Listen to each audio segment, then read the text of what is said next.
In this video for volumes 4 in our LP360 SUS demonstration videos, we're going to review bar pit analysis. This is where we're going to be comparing two point clouds and seeing how the volume changes over time between those. It's very crucial that the accuracy of your point clouds is good, and that in areas where the surface is not changing between point clouds, they need to match up very well. So as long as that's occurring, you know, you're within maybe 1/10 of a foot or somewhere in that area as far as the point clouds matching up, then you should be able to do a comparison and have good results. So we have one point cloud already loaded. I'm going to go ahead and name that one. So you can see, to rename this in the table of contents, all I'm doing is clicking on the layer, clicking again, and then you can rename it whatever you'd like. So we'll say this is from November, this data set. So let's go ahead and load the December data set. So I clicked on the Add Data button here at the top. Click on the plus button. We're going to add our second data set. It's very important that you have append to compatible layers unchecked for this, okay?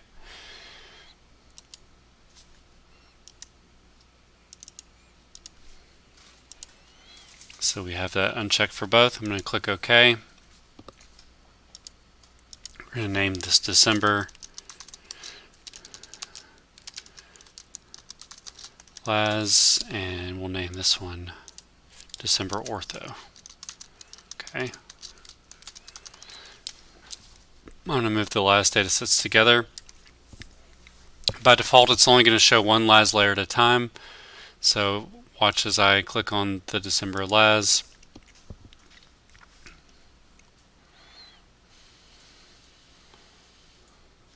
Just waiting a second for the map to draw.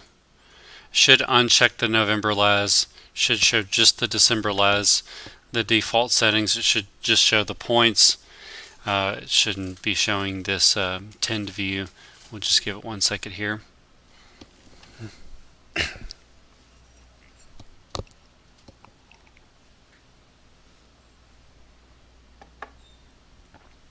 Okay. Let's go ahead and tend this data set so we can see what we're doing. I'm just clicking that drop down from the setting up here. Let's see how the volume changes for this area over time. So what I'm going to do, I'm going to create a shapefile. So let's go, we're creating a feature layer from scratch. The Z value doesn't matter. Another video we're going to be going over all the feature edit tools and the settings, you know, auto Z, all that stuff is very important.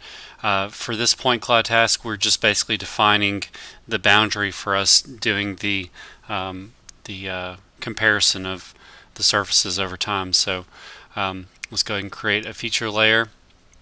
It's very important you select the 3D polygon as the feature layer.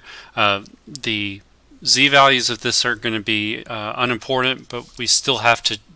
You still have to have that type of feature layer for this point cloud task to work properly, because it's going to move that polygon to the proper elevation. So let's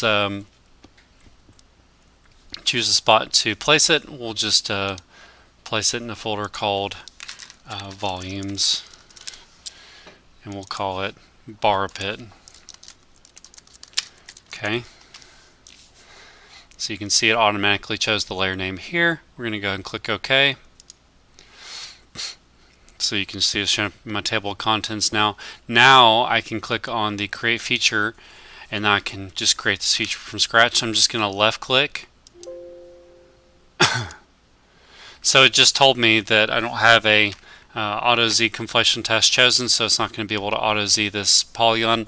I don't care, because for this point cloud task, We're just going to turn that off. It doesn't matter what the Z value is. We still have to pick 3D polygon as our type, but the Z value is irrelevant. So I'm just left clicking around this, double left click to finish. Alright, so we created our 3D polygon. I'm going to click save featurettes up here.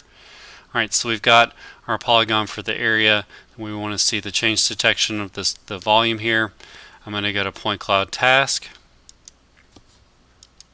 I already have a volumetric analysis point cloud task here.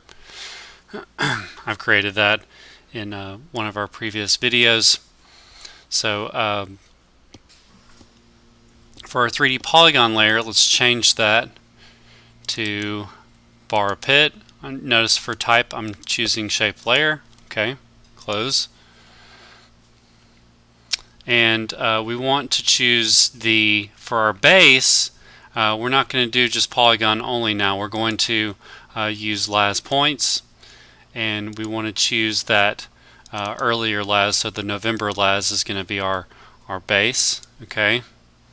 Source points, if you've done some classification, you want to go ahead and change that now. Let's say that I've done some classification, I just wanted to run everything on create never classified. I could choose that now. Okay, just make sure that LAS points is chosen. You got your November LAS here. Alright, let's go to whole. We want to change this to December LAS. And for source points, I believe I had this one set to created never classified. Okay, that's good. Alright. So it should look something like this. You have your older point cloud as base, your newer one in the whole volume. You want to do cut minus fill. Alright, so that means that if our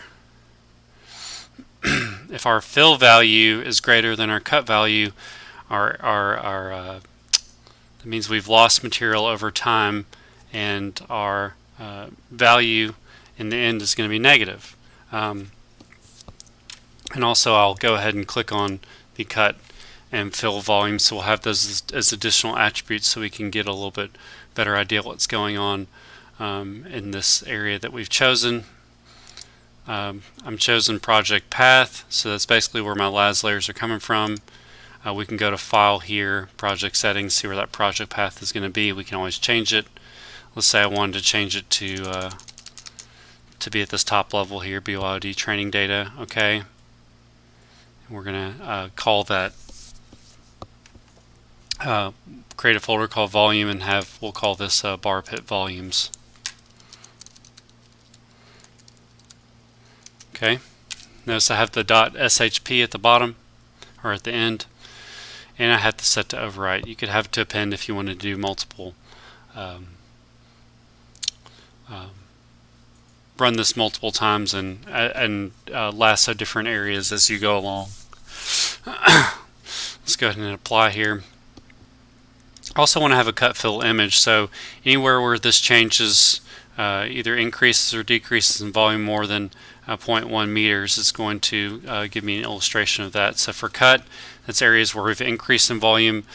Fill, areas where we've decreased in volume. Okay, and let's put that, we have to set a location for this. We're just going to call it an image folder, and let's label it as cut fill image. This is a .tiff file, so make sure you do .tiff at the end. We're going to create a new file. Okay, close, apply. Now let's go ahead. We're going to run this by project. Okay, so let's go ahead and do that. Yes, it's going to take just a second.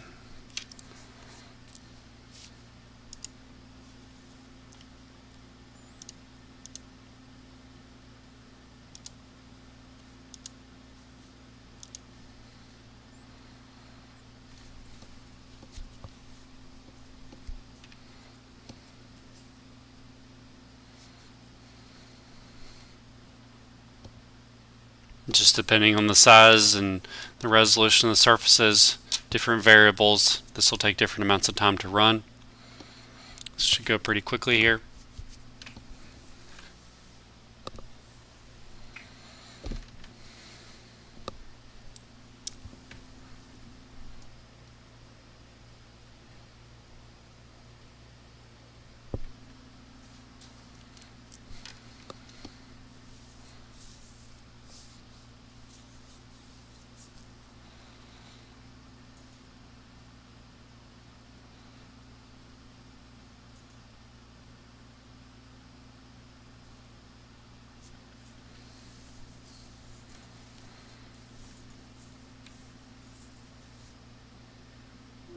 Alright, click OK. So these areas where you see the magenta color means we've decreased in volume.